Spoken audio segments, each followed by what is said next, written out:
Hi. Hey everybody. It's Zolelwa here, and this is episode number 3. Welcome. Today I will be reading a book called Counseling and Coping, and the authors are Kerry Gibson, Leslie Swartz, and Rob Sandenberg. This is the book. So this is a book. It's a story about the book.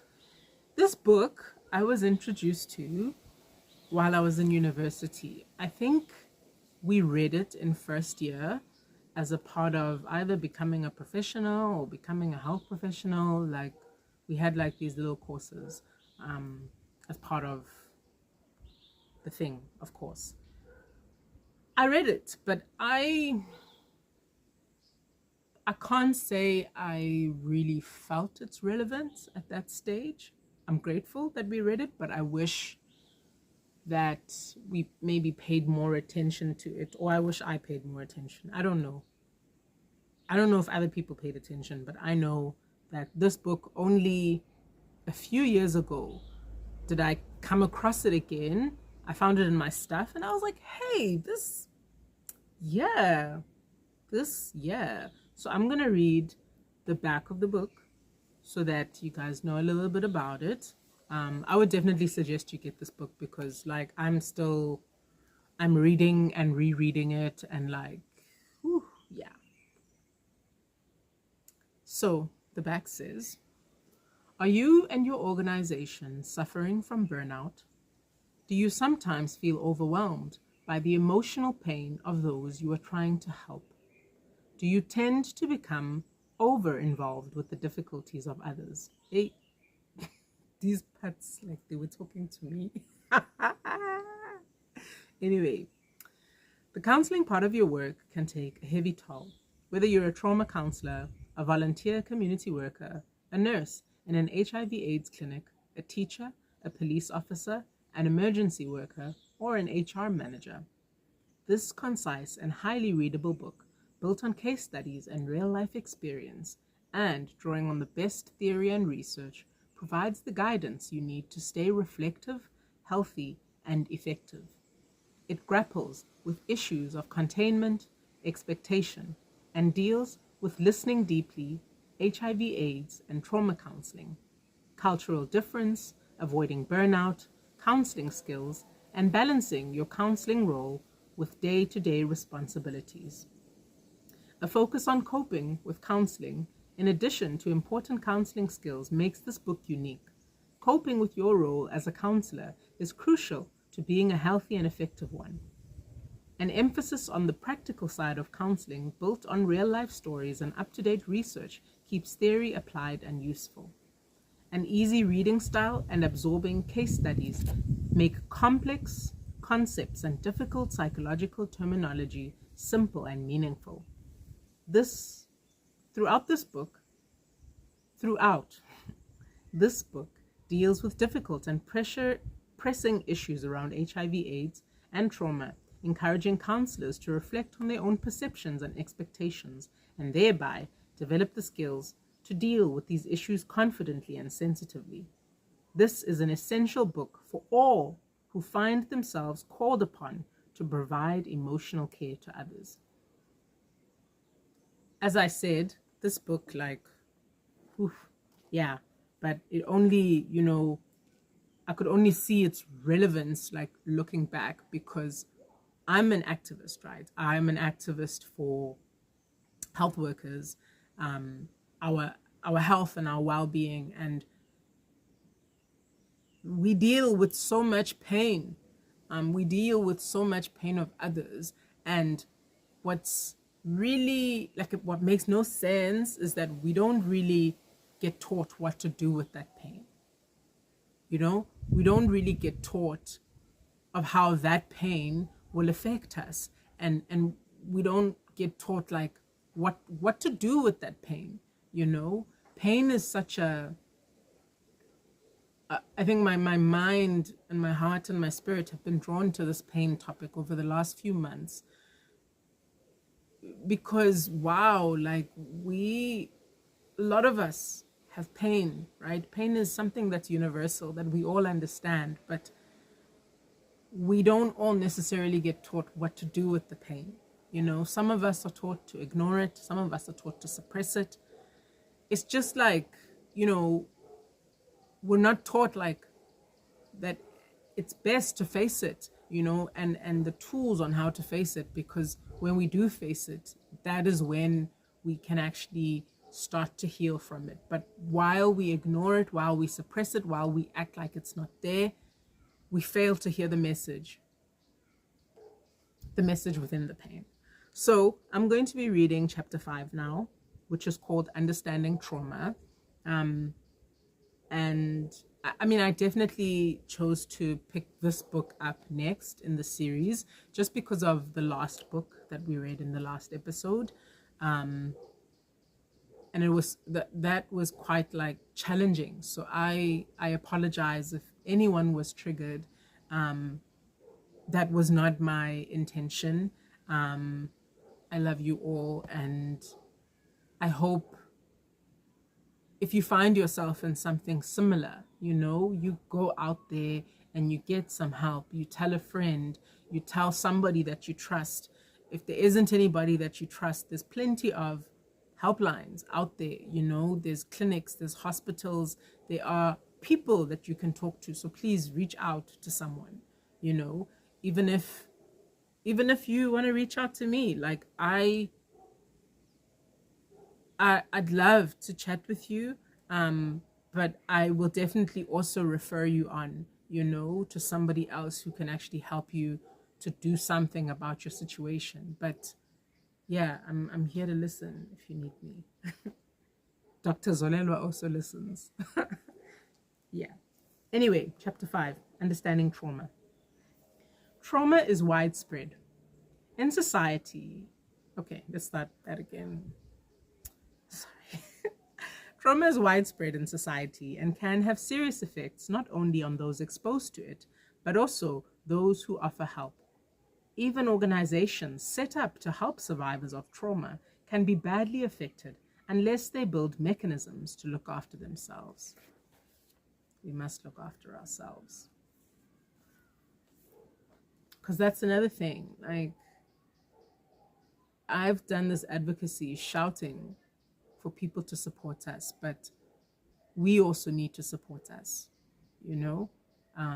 It's a community effort, you know?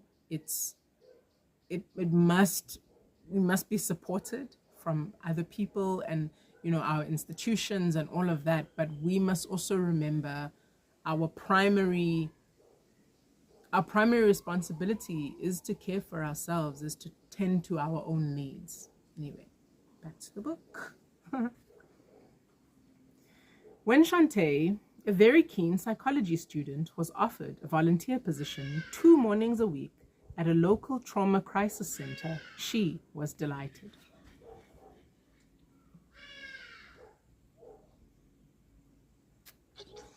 It's good to hydrate. This would give her the opportunity she felt she had been waiting for her whole life, to help people in crisis, to learn from experienced people, and to lay the basis of a future career in trauma work. For the first few sessions, she was content to read the impressive documentation that the Trauma Crisis Center had produced and to make use of the center's small library and resource center. She found staff helpful and friendly, though many of them appeared tired and frustrated in various ways. After her orientation period, Shantae was allowed to go on supervised intake duty, which meant she would take on new cases that came in, but under supervision. She was assured that she would be supported all along the way, and though she was anxious about what would happen, she was also tremendously excited. Her direct supervisor, Ilana, said to her, "Always remember that in this work, it's 1% training and 99% who you are. I can see. You'll be a natural. Don't worry, and don't be scared to take the plunge and take on the work. 3 weeks went by, and there were no referrals on the mornings on which Shantae was on duty. During the 4th week, the permanent staff went to a staff development meeting at a conference venue out of town, and Shantae was left to mind the telephones at the center.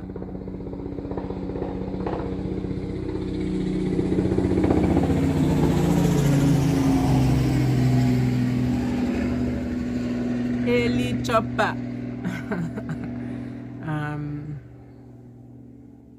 She was given Ilana's cellular phone number to call in case of an emergency. Shortly after the others had left, an urgent call came in from a police officer at the station nearby.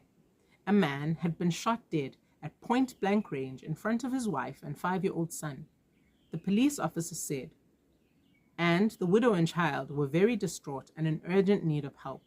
He was calling to say that the woman and the boy would be dropped off at the Trauma Crisis Center within the next half hour. When Shantae protested that she would have to phone her supervisor, the police officer became angry. "You're supposed to be a crisis center," he said. "Can't you handle a crisis?"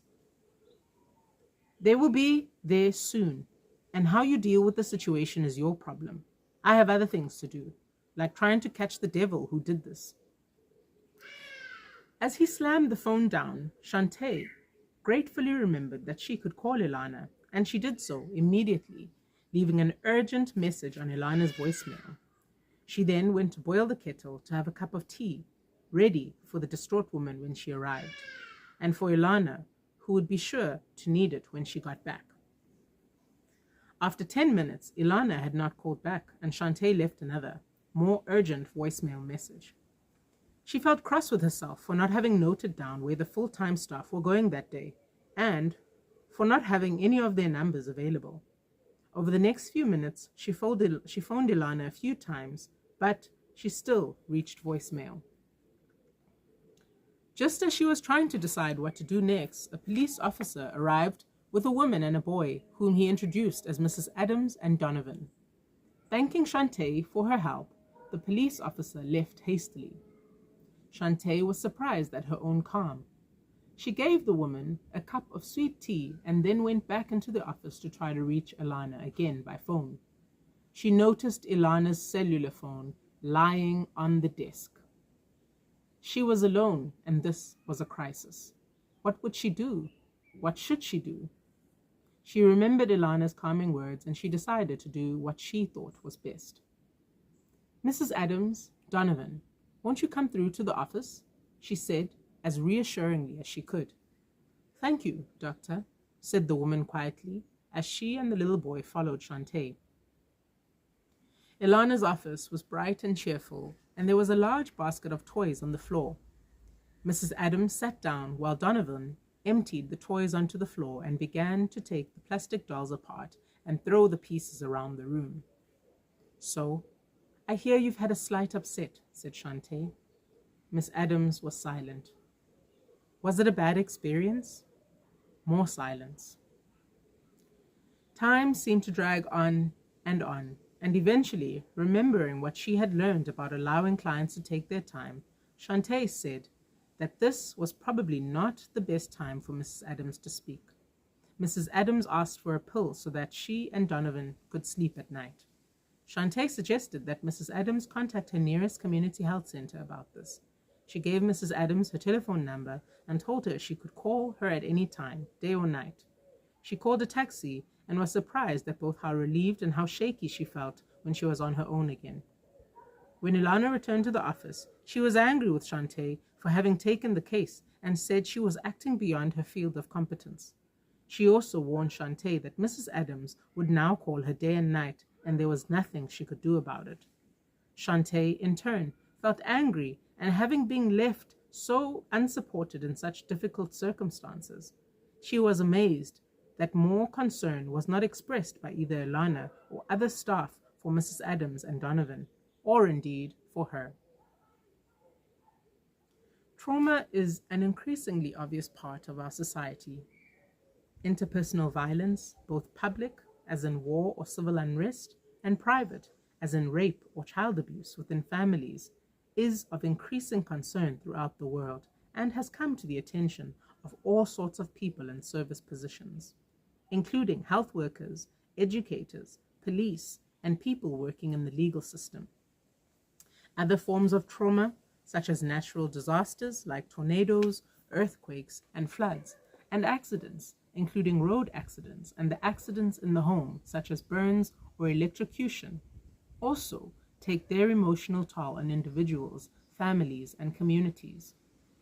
Many psychological theories of the past, most notably Freud's, are based on an understanding on how we react and respond to trauma in our lives. Over the past 30 years or so, people in the mental health field have tried to systematize their understanding of how people respond to trauma.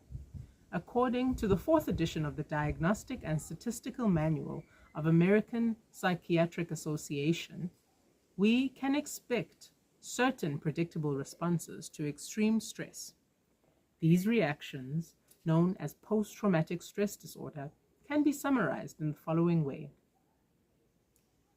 The person keeps re-experiencing the event. For example, they have recurring nightmares, are unable to get the event out of their mind, and act or feel as if the event were happening again. The person avoids situations that remind them of trauma or experience a general feeling of numbness. For example, a person who was attacked on a train may now avoid train journeys. A person who before the trauma got on well with others now begins withdrawing from people. The person has difficulties with what is termed arousal. For example, they have problems staying or falling asleep, are irritable and experience angry outbursts, have difficulty concentrating, and are easily startled, are always on guard for danger. It has been estimated that about 4% of people will suffer from post-traumatic stress disorder in their lifetimes, but the risks of being exposed to trauma and violence increase markedly depending on where you live, your socio-economic status, and so on. For example, a child living in a crowded home where there is no electricity for cooking is far more likely to be burned by fire than children in better socio-economic circumstances.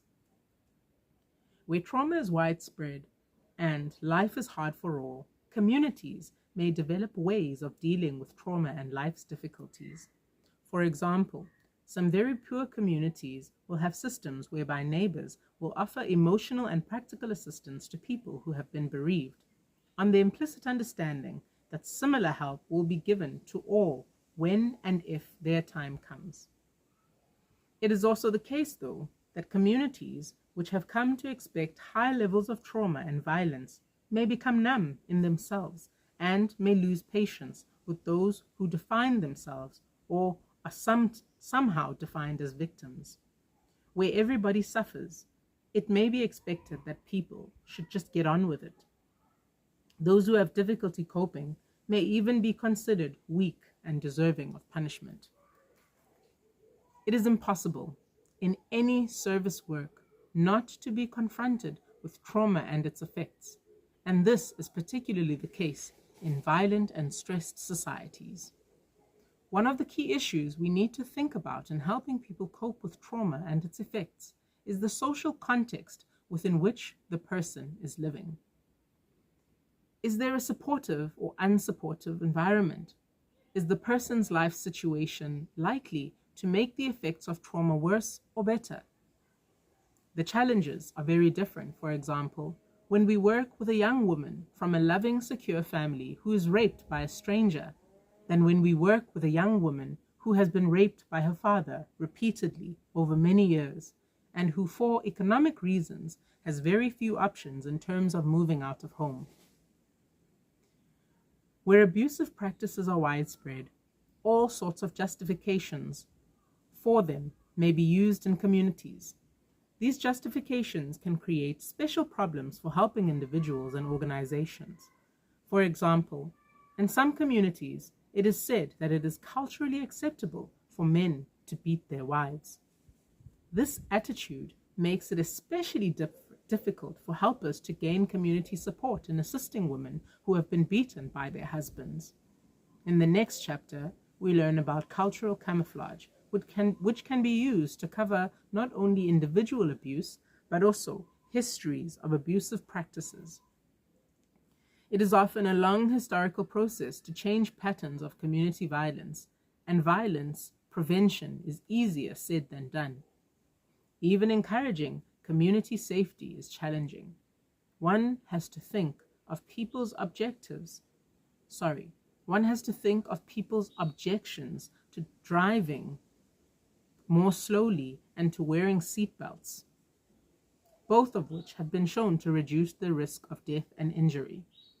Anti-smoking legislation has always been hotly opposed, even though we all know that reducing smoking reduces the trauma of illness and premature death. Trauma and our sense of the world. A common effect of a traumatic or violent experience is that it can change a person's sense of security and trust in the world and other people. When a person's home is destroyed by a flood or a tornado, for example, this can lead to feelings that the whole world and all the things the person thought of doing in life no longer have meaning. Nothing will be safe and secure again. People exposed to continuous trauma or to extreme ongoing deprivation often find it very hard to plan for the future, as the future is so uncertain. This is part of why it is so hard to implement AIDS prevention programs or any health promotion programs with people who have been traumatized. If there is every chance that my life could change dramatically and unpredictably tomorrow, how meaningful can it be to me to make changes to my lifestyle that could affect my life in many years' time? The sense of life having a predictable fabric and future is interfered with. When people perpetrate trauma, either through carelessness or especially deliberately, this can affect our sense of trust not only in the world but also in other people. Strangers can come to be feared and mistrusted, and even previously good relationships can become poisoned and break down.